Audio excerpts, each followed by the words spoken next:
I'd like just to think about Psalm 77. So if you have that open with you, you'll find that really helpful because we'll just have a little look through this passage.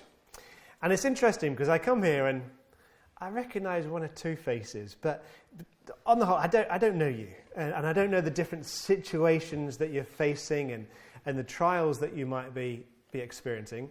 And I'm aware that I can come and speak on a topic and not know that maybe there's some really difficult things that you're going through. But I wonder, when we do face those difficult times in life, how do we respond? I know what my natural reaction is sometimes when I face something that I don't want to, and things don't quite go the way that I would have planned them to go. But is it the right response? If someone were to come to you and they were saying, I'm really, really struggling. I just can't make head or tail of this, and I feel like the waves are crashing over me. Please help me. What advice would you give them? Would you say to them, look, what I think you should do is just go away and pray about this? Now it's interesting. We see the psalmist here. He's praying. He brings things before God. He speaks to the Lord as he faces these trials, as he's got this intense conflict. And he's praying, and that's good. That's good. But it's interesting that as he prays, he doesn't immediately get peace. Why is that? Why is it that as he prays, he doesn't have peace? Well, I've got 3 little points for you this afternoon. And the first 2, we see that as he prays and as he thinks things through, well, he's missing the mark in some ways. So let's have a little look at those. Just before I start and give you the headings of where we're going, there's a word that keeps cropping up quite a number of times in this psalm. And it's the word remember. Remember. That's the key word I want you to take home. Remember. Remember crops up 4 or 5 times throughout these few verses. So here's my headings.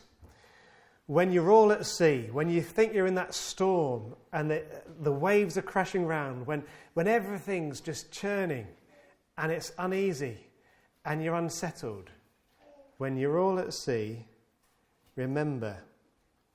Remember not to do 2 things. Remember. When all at sea, don't resent the circumstances. When all at sea, don't resent the circumstances. And this is from verses 1 through to verse 4. You see, as we read these verses, you get the sense that here is the psalmist. And as he's praying, he's saying to God, look, God, please change these circumstances. I don't like where I'm at. Please change what's happening around me. But he's disappointed. You see, he's seeing God as the solution to his problems. I'll pray and my circumstances will be changed. Let's have a look what he says. In verse 1, we read there, I cry aloud to God, and he will hear me. This idea of I cry aloud to God, the idea is there that he's vehemently crying. He's verbalizing this literal, almost shriek to God. I cry aloud to God. And as we keep reading in verse 2, what does it say? In the day of my trouble, I seek the Lord. In the night, my hand is stretched out without wearying. Here he is untirelessly pursuing, chasing, going on, saying, I'm crying out to God. I'm reaching out to him, and I keep going. But what do we read? We read there, my soul refuses to be comforted. End of verse 2. You see, as he's crying out to God, there's this sense of his saying, oh, Lord, I'm bringing this all before you. The situation I'm in is terrible. It's awful. I don't want it. But my soul is not refreshed. It's not comforted. Verse 3. When I remember God, I moan. When I meditate, my spirit faints. Here he is. He's trying to meditate and trying to remember God. But as he thinks about it, the more he thinks about it, the more desperate he becomes. and he moans, and his spirit is fainting within him. It's like he's saying, I don't want these circumstances. I just wish they were changed. And I'm not going to be happy until they are changed. And I'm going to complain if they're not. Have you ever been in that situation? Where you've been in a situation and you're thinking, oh Lord, why this? Oh, please change this.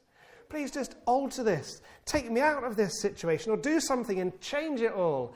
And there you are and you're feeling, oh, this is awful. Lord, please help me. And the way you see the solution is, God, fix it for me right now.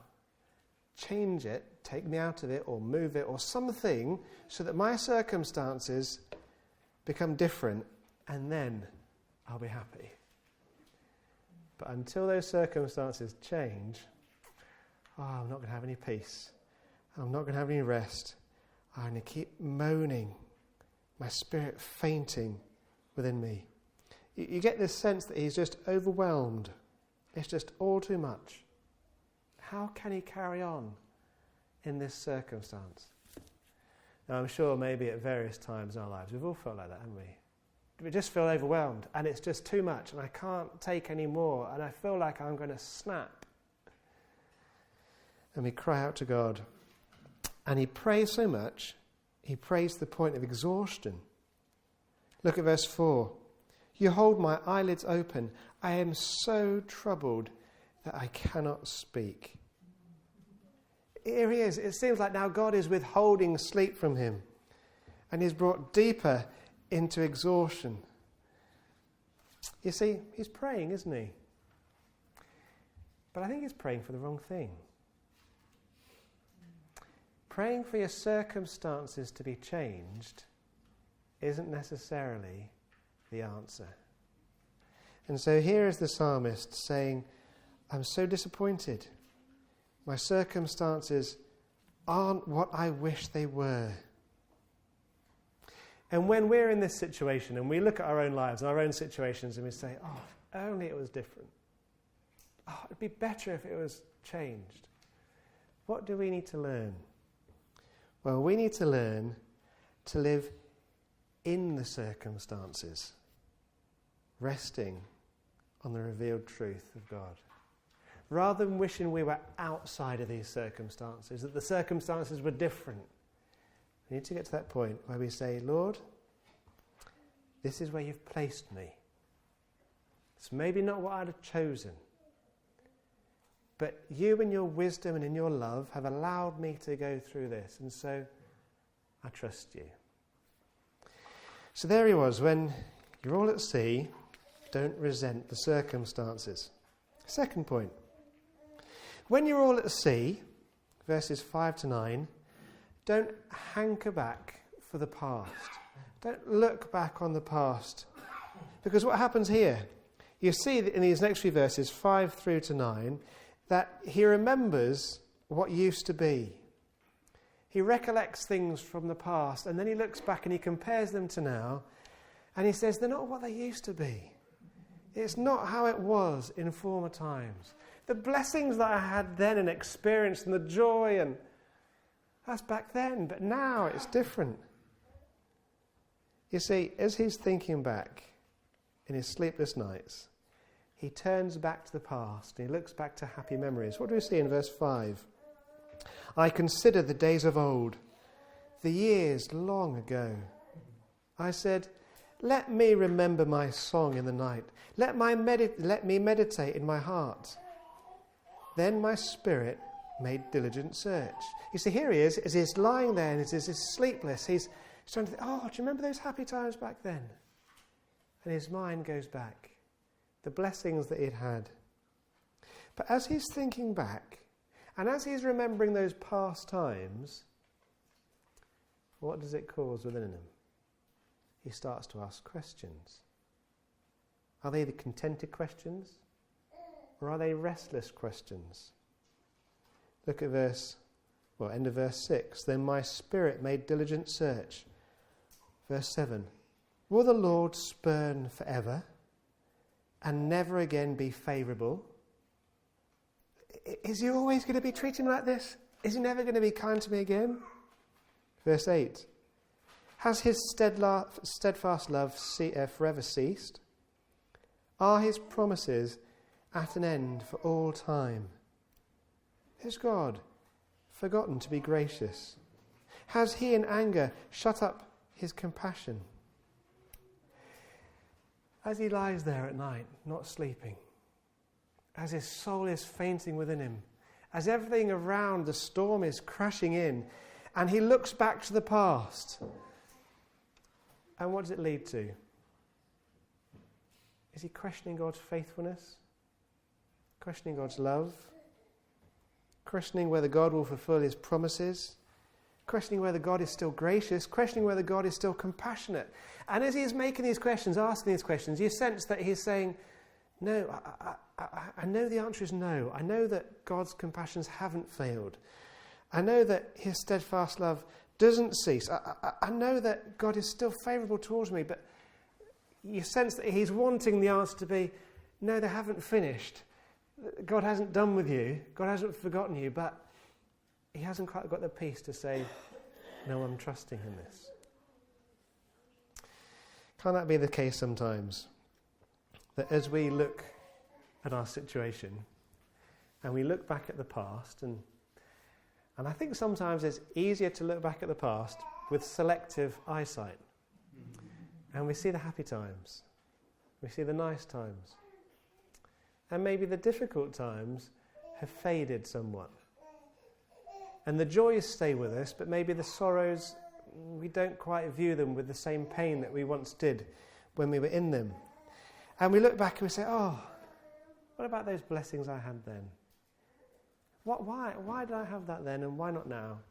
Does God still love me? Does God still care for me? He was looking after me then. He was blessing me then. Is he not blessing me now? What's gone wrong? Why is God doing this? You see, looking back and hankering back for the past is no remedy for the present. And it's no recipe for the future. You see, questions sometimes can be comfortless. They can unsettle our minds. And they settle nothing. He's asking all these questions. So what's he done? He's looked around. Oh, if only my circumstances were different. That doesn't help him. He's looked back. Oh, if only I was back there. Oh, does God really still care for me? Neither of those two things have helped him. And yet, as we keep reading, we find the secret to his peace. And we find the secret to his joy. You see, my third and final point is this.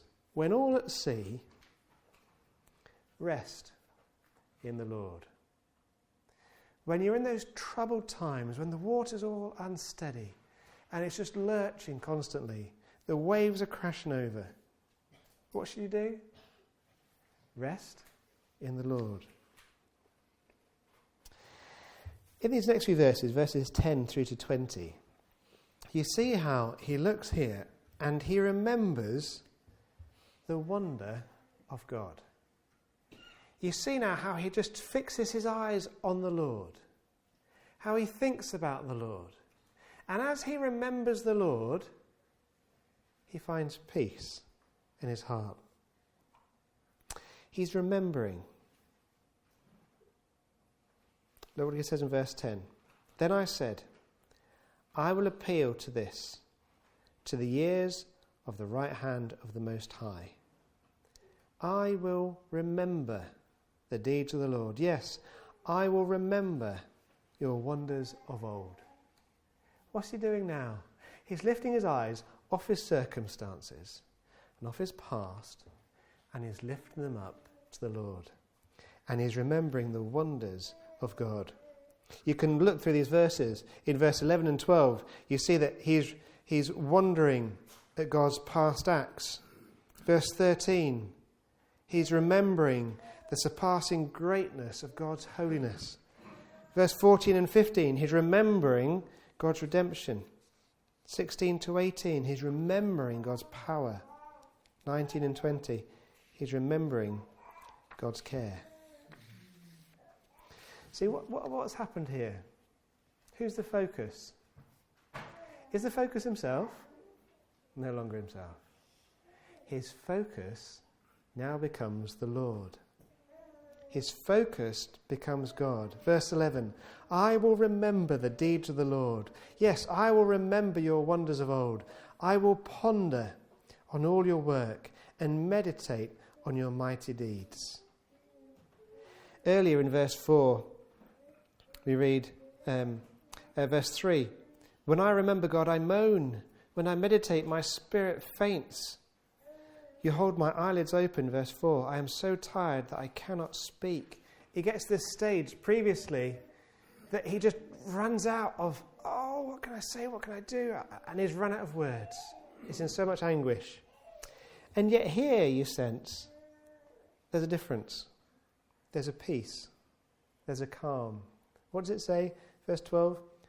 I will ponder. I will ponder all your work and meditate on your mighty deeds.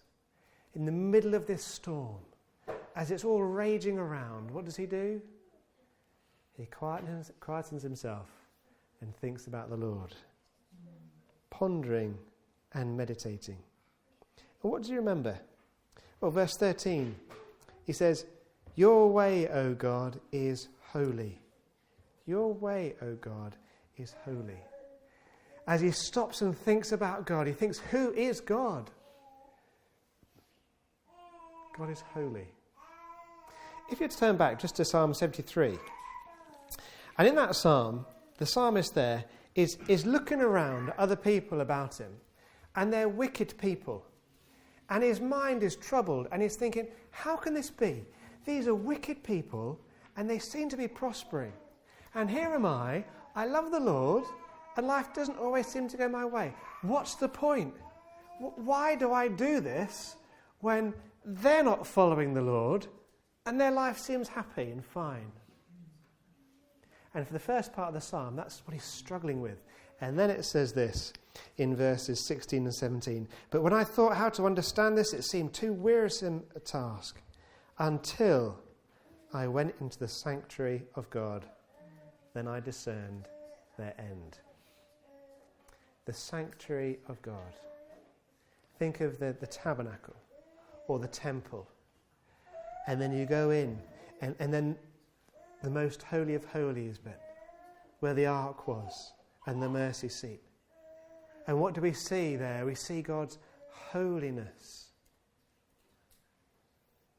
And as the psalmist thinks, as he enters the sanctuary, as he thinks about God's holiness, he then sees past the short term, and he sees further, and he sees their end. So here is the psalmist now, and he's saying, I think about your holiness. Your way, O God, is holy. And he says, what God is great like our God? Who around is like him?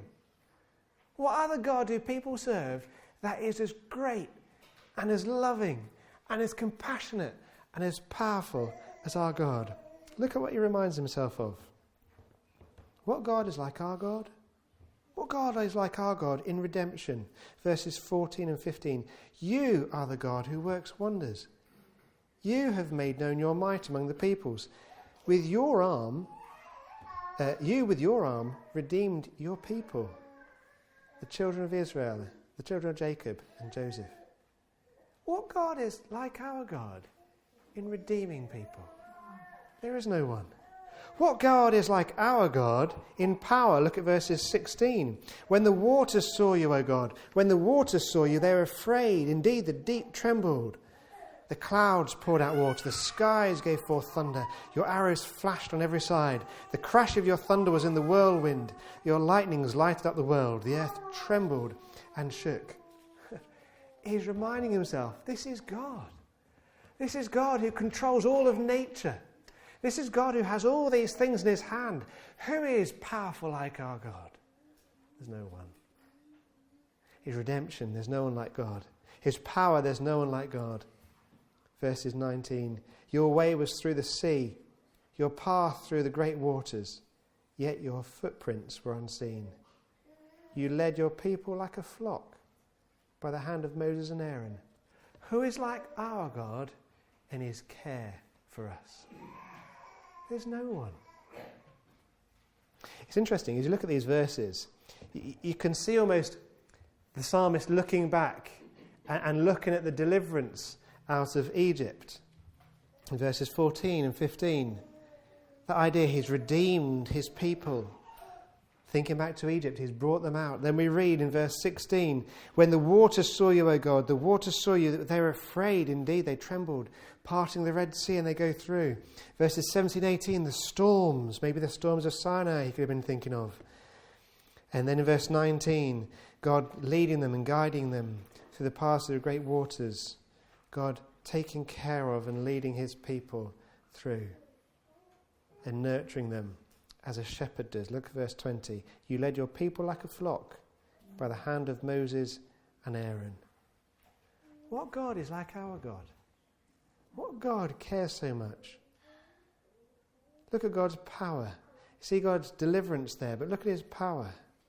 He is powerful to defeat the enemy. He is powerful to protect his people. He is powerful to deal with every adverse circumstance. Verse 17 and 18, he can use all these different mighty forces, the wind, the waves, the crashing thunder, the whirlwind, all these things. He can use them all for his own purposes. His power to protect and provide. See what the psalmist is doing? In the middle of this storm, where does he find his peace? He finds his peace in God.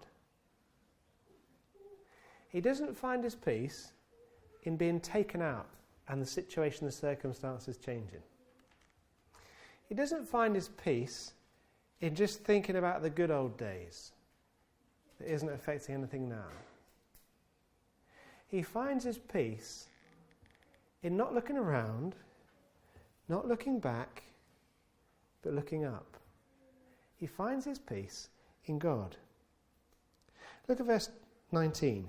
Your way was through the sea, your path through the great waters, yet your footprints were unseen. See what it says? This is God's way that he led them. God led them through the sea. God's path took them through those great waters. The place of, well, if they were choosing the path, they wouldn't have chosen that path. And yet God in his wisdom, the path that he's mapped out for them, he's taken them through. What does it say? Yet your footprints were unseen. They were unknown.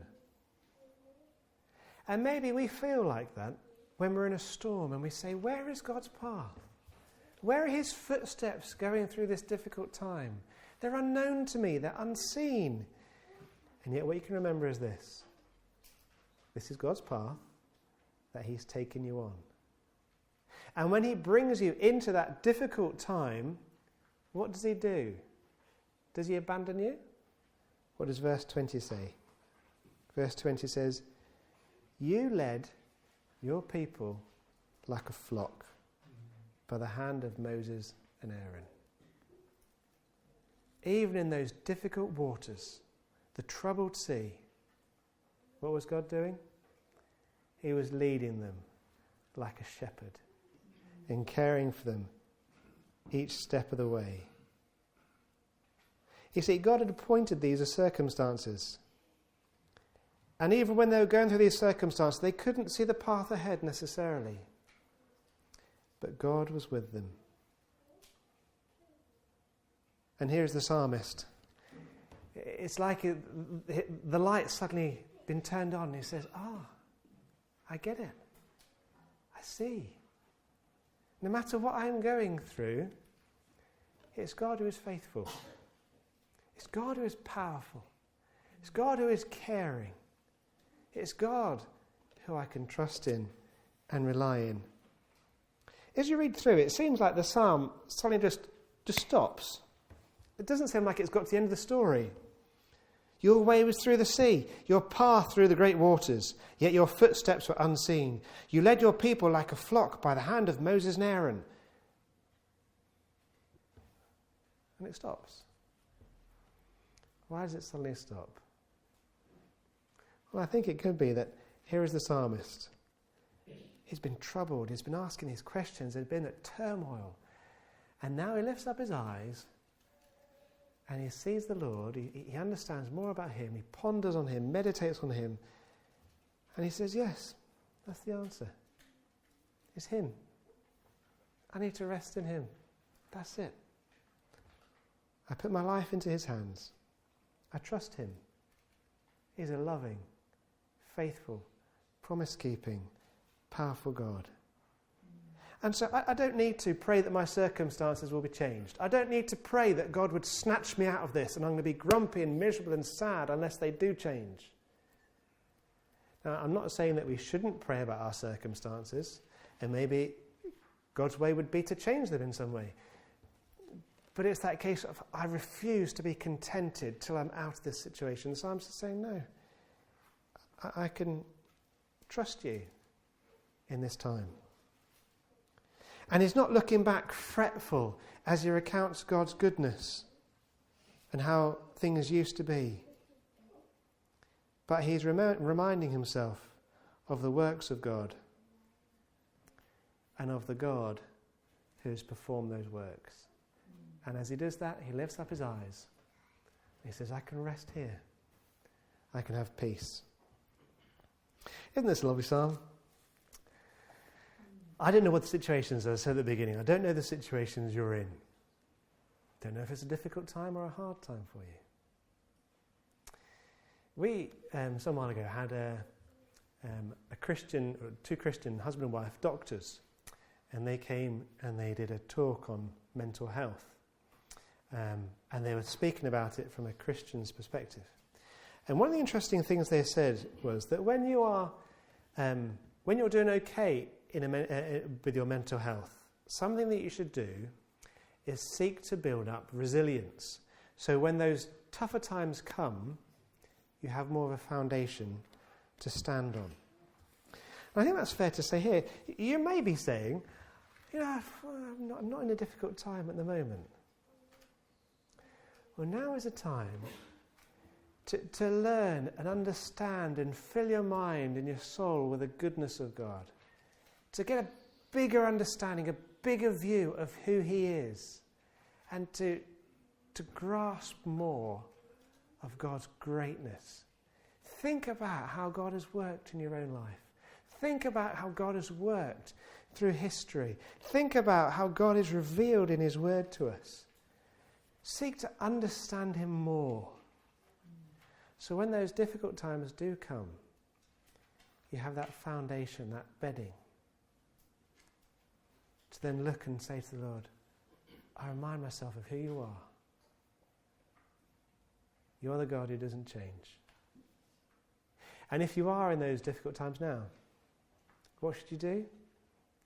Don't look around the circumstances and wish they were different. Don't look back at the past and say, oh, why can't it be like that again? Lift up your eyes and rest in him. Remind yourself of God's redemption, of his power, and of his care in your life. Isn't that a lovely psalm? Just to remind us of those thoughts. The psalms are so honest and true, aren't they? And God's word is so honest and true. And it pokes on every area in our life, doesn't it? The happy times, the sad times. It addresses all of them. And aren't we grateful for it?